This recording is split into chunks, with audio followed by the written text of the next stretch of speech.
न उस वक्त शिव थे, न राम थे, न ब्रह्मा थे, कोई नहीं था। तन्हा आदम और मनु थे। वो जानते थे कि उनका पालनहार कौन है, वो उनकी इबादत करते थे। हमारे सिख समाज से परमजीत सिंह चंडोक जी ने बड़ी प्यार मोहब्बत की बातें की, किंतु उसके बाद जो मदनी साहब का वक्तव्य हुआ, हम कोई उससे सहमत नहीं है। और मैं आपसे निवेदन करना चाहता हूँ, हमें केवल जोड़ने की बात अगर करनी है, प्यार मोहब्बत की कीजिए। ये जितनी कहानी सुनाई है अल्लाह मन्नू ये वो, उससे 4 गुना कहानी मैं सुना सकता हूँ। हिंदू और मुस्लिम 1400 साल से तकरीबन एक साथ रहते हैं। हमारा कोई इख्तिलाफ नहीं। हमने कभी किसी धर्म के आदमी को अपना धर्म छोड़कर इस्लाम धर्म को अपनाने की जबरदस्ती नहीं की। हमने मुल्क की आजादी के बाद, बदकिस्मती से मुल्क की तकसीम के बाद से हमने इस मुल्क के अंदर आपस के इख्तलाफ को देखा। यहां तक के इख्तलाफ होते होते हुकूमतें बदलते बदलते हुकूमत बीजेपी की आई। हमने कभी ये आवाज नहीं सुनी थी।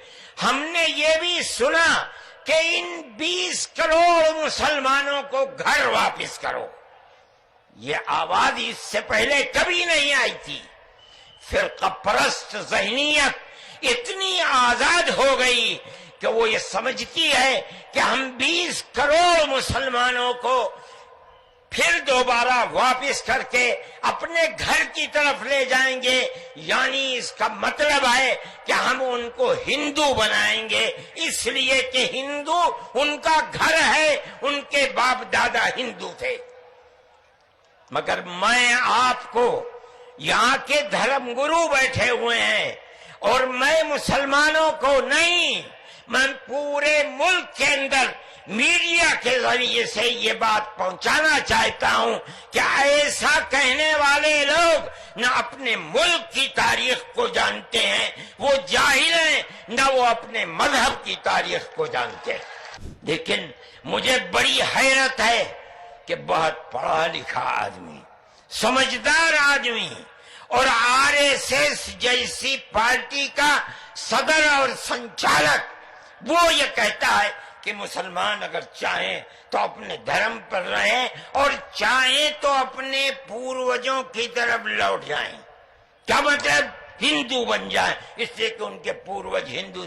अरे बाबा, हमारा सबसे पहला पूर्वज मनु है। हम तो उसके चरणों के ऊपर अपना सर रखे हुए हैं और दुनिया को कहते हैं कि आओ आओ मनु के चरणों के ऊपर अपना सर रखो।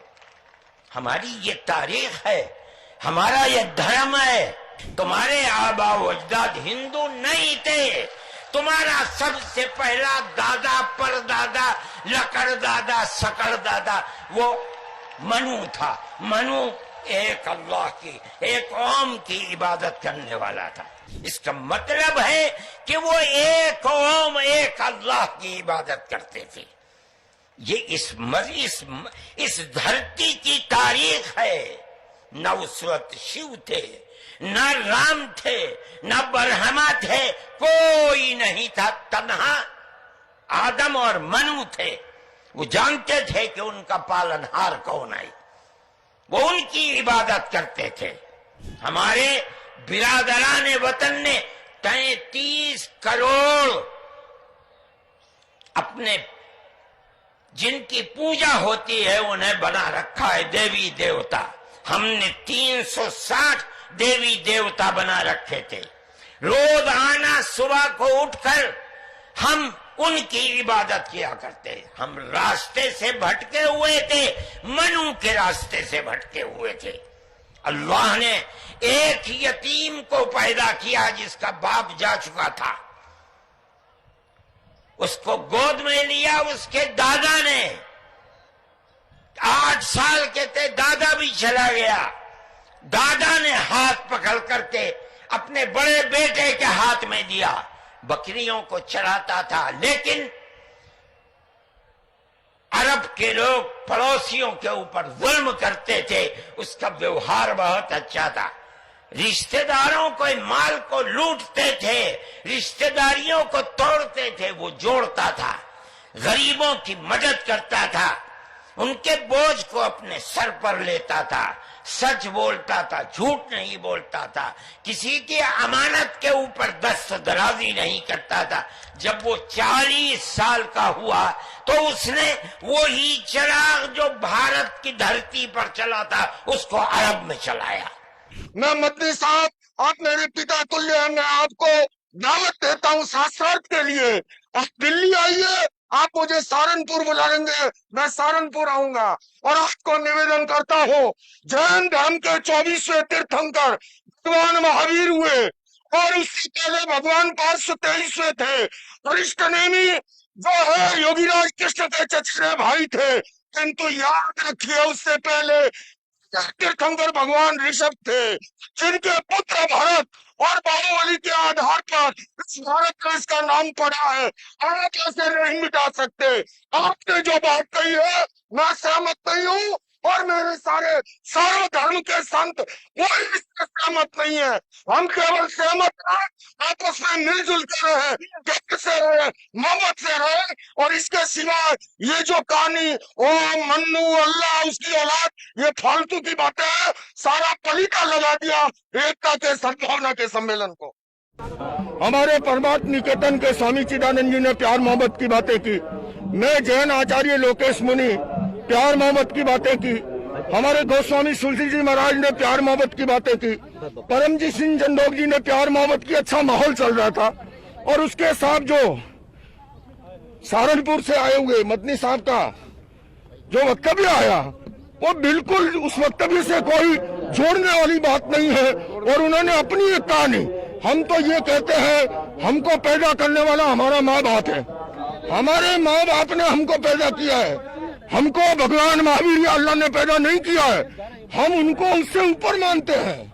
ये फालतू की बातें उसने पैदा किया, अरे पैदा मेरे माँ बाप ने किया और हम ये मानते हैं कि मेरे अच्छे कर्मों से सद्भाग्य का निर्माण होता है, खराब कर्मों से दुर्भाग्य का निर्माण होता है।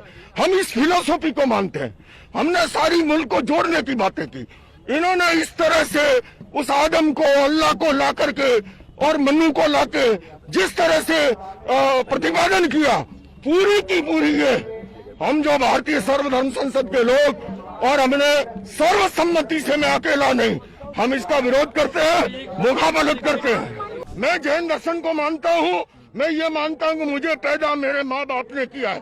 कोई भगवान पैदा नहीं करता, भगवान तो राग देश से ऊपर होता है, भगवान आसक्ति मोह से ऊपर होता है, भगवान अटैचमेंट से हेट्रेड से ऊपर होता है, उसको बीच में घसीटने की जरूरत नहीं। जो मदनी साहब थे वो ये कह रहे थे कि सभी जो हैं वो इस्लाम की, मैंने जितना कहना आपको कह दिया, अब आप इसका विश्लेषण कीजिए। भारत एक धर्मनिरपेक्ष राष्ट्र है, लेकिन इस मंच पर अन्य धर्मों की उपेक्षा करके केवल एक ही धर्म को सर्वोपरि बनाने की कोशिश की गई, जो भारतीय सर्वधर्म संसद को स्वीकार नहीं थी। लोकेश मुनि जैन ने अपना पूरी तरह से विरोध जताया है, आप सर्वधर्म संसद के एक सदस्य, भारतीय सर्वधर्म संसद का ही विरोध है ये जी, बहिष्कार कर रहे हैं आप जी। इस कार्यक्रम का, आपको क्या कहकर इस कार्यक्रम में बुलाया? देखिए, हम कह के बुलाए थे कि भारत का जितने भी धर्म हैं, सभी धर्म गुरु आकर के भारत को कैसे मजबूत बना सकते हैं, भारत को कैसे स्ट्रांग बना सकते हैं, उसकी बात की जाए।